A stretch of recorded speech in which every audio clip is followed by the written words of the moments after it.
You may have heard the rumblings that Sony was preparing to finally lift the lid on the PlayStation 4 Neo, as there were rumours circulating that the company would hold a media event in New York City next month to discuss details, quote, about the PlayStation business.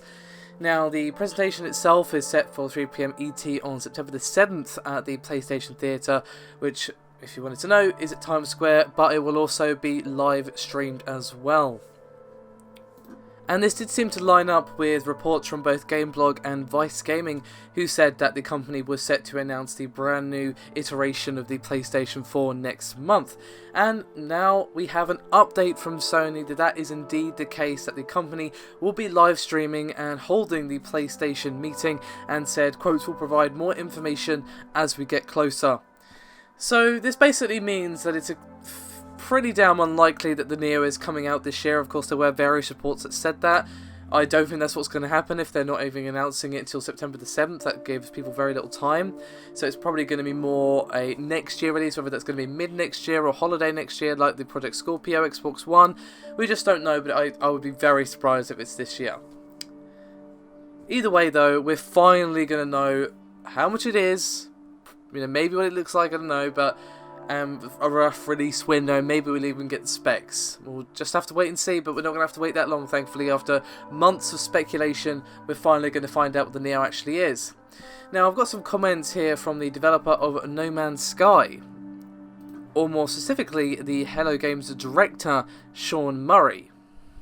And he spoke to the Daily Star about how No Man's Sky in particular could uniquely benefit from the release of the PlayStation 4 Neo.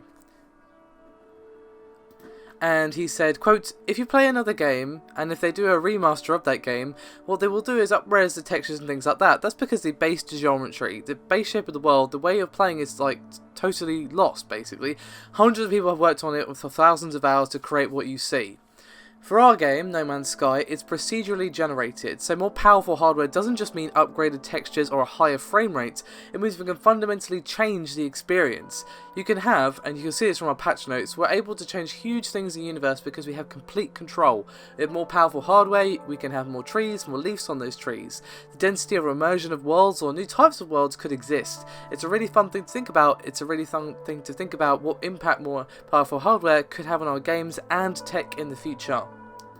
And well, he's not wrong. Now, what I am wondering though is if he's just referencing the console versions, or if this kind of applies in a way to the PC version as well, if perhaps the PC version is being held back for the console version, not necessarily parity, that old hated word from not that long ago, but, you know, it's undoubtedly, you know, the consoles are going to hold PC back a little bit. It's just kind of the nature of the beast, unfortunately, but you'd hope it wouldn't be that much, I don't know, but if the release of the Neo stops that from happening so much, I don't think we're going to complain.